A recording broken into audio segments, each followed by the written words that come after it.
Hello everyone, so in today's video we are going to cover something really exciting that comes with JavaScript, and that is React.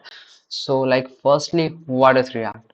React is a JavaScript library for building user interfaces, and it was being created by Jordan Wack at Facebook, and it was being officially released by them in the year 2013.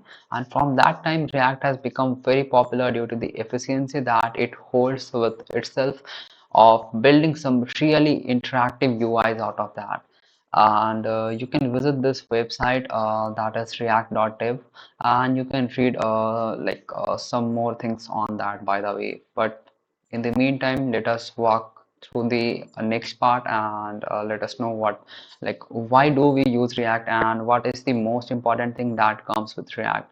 So there's something called the concept of virtual DOM that we do have with React. So in traditional, we do have to perform a lot of DOM manipulation, and DOM stand for document object model, and I would like to run through this by a simple example, by the way. So in this we have a simple example of DOM manipulation. So it's a simple HTML tag, and we have a head tag, and we are having some styling over here. But in this one, we are having, in the body one, we are having h1 tag, we are having this p tag, and we are having this button. So in this button, we are having some ID, that is color button, and what we are doing over here, by the help of this is script, we write JavaScript over here. So in this, what we are doing, basically, we are doing the DOM manipulation over here. We are we are grabbing this button ID, and we are trying to play along this. We are trying to change the background color of this. So normally, if we are working with some simple operations, there's no issue with DOM manipulation. But let's suppose if we are working with some complex apps and we need to make a lot of DOM manipulation, and that's where the thing gets difficult, because a browser had to do a lot of works when we are working with DOM manipulation. So to reduce this, we have been introduced with a concept of something called virtual DOM in React. So firstly, I would like to let you know how does this DOM works in the simple HTML file, by the way. So we have something called a function over here, and that is just simply get random color. And what we are doing over here, we have this letter variable, and in this we are trying to generate some hexadecimal code. So basically, hexadecimal code is something that consists of alphanumeric value from 0 to 9 and alphabets from A to F. And by the combination of this, we get 6 characters from that, and we add hash at the first, and we are trying to make some color code out of that. So basically, this color and this color code are being used in the CSS styling, by the way. So I would like to give this example because I would like to cover more further on this. I just want to cover this math.random and math.flow function as well. So firstly, let us run through this and how does this work. So firstly, let's check the math.random function. So let us come onto the new tab. You guys can click on more tools, open developers tools, and now here just you can just simply write math.random, by the way. Let me erase that. And we have something called math.random. So what this function does, it just simply generates a number from 0 to 1 randomly. So whenever you would be running through this, you would be getting a random number from 0 to 1. And then after, we have something called math.flow, but I don't wanna give more information about this right now.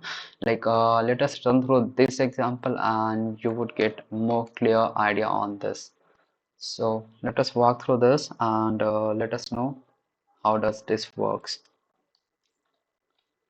So basically over here, what we are doing is, firstly we are using this math.random function, and this is going to generate some random number between 0 to 1. Then we are, yeah, between 0 to 1. But most of the time you won't be getting one, 0.999, something like that, by the way. And then what we are doing over here, we are multiplying this math.random with 16, because we do have 16 characters over here. You can see from 0 to 9, and then from A to F, and we are going to generate some we are just going to pick up some random values from the 16 like those 16 characters. So we are doing math.flow and we are doing math.random. So this would be selecting some random number out of the 16 characters, and by the help of this math.flow, like you can see over here, we are getting something called 0.904. So we don't want the decimal values, we just want the values that we have on the first. So have a look on this one. How does the math.flow works? Let's suppose we have something called 10.588 or like 10.599. So you can see like we are getting output as 10. So basically math.flow like just flows the value to what we have over here. That is 10. We have 10 over here. We would be getting 10. If we do have 11 over here, we would be getting 11. It doesn't give us like it doesn't rounds to the nearest value, but it just simply gives the value that we do have over here. And that's how the math.flow function works. And we are just selecting some random numbers from here.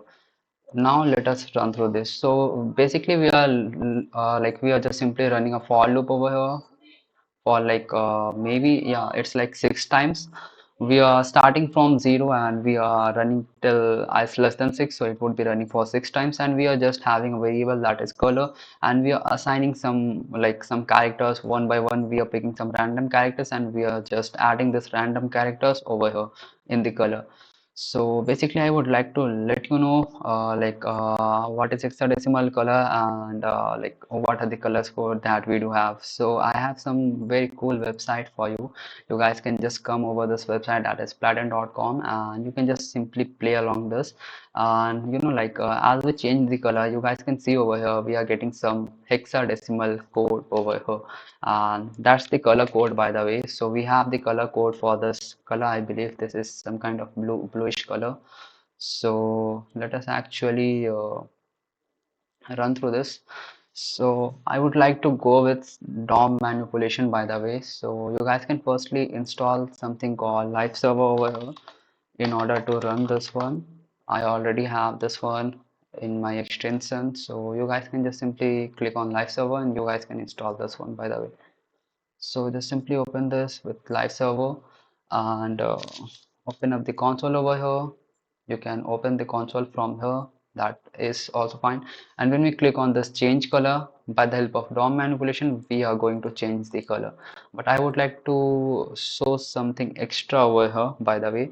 So I just want to change this. We do have something called h1 tag. You guys can see over here.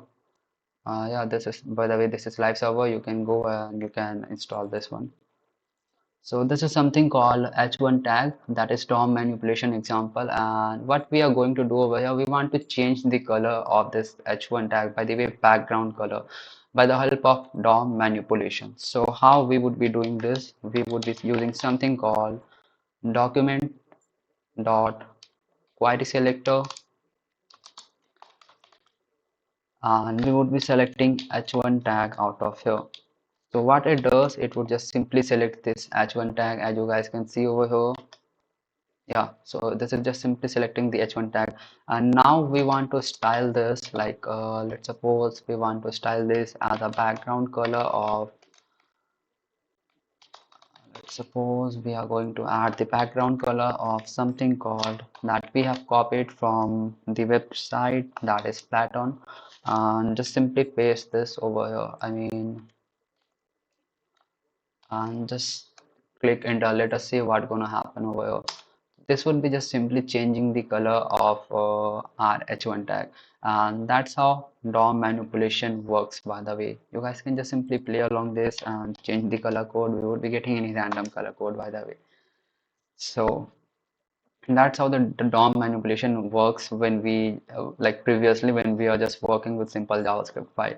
But with the help of React, we have something called the concept of virtual DOM. So basically, like what happens with virtual DOM, like every time we change firstly I would like to go with the traditional DOM manipulation, like how does it works and how does the virtual DOM works. So like every time there's a change in UI in the traditional DOM, the entire DOM tree is being updated, and which is really inefficient by that time. So React has introduced something called virtual DOM, and which is a lightweight representation of the actual DOM that we do have. But there's a change. Like React has updated, like React updates the virtual DOM first. Then what it does, it just compares the actual DOM to the minimal set of changes that is being needed to reduce the performance. And that's why like virtual DOM is much better option over the traditional DOM that we do have in the previous one. And that's the whole concept of virtual DOM in React.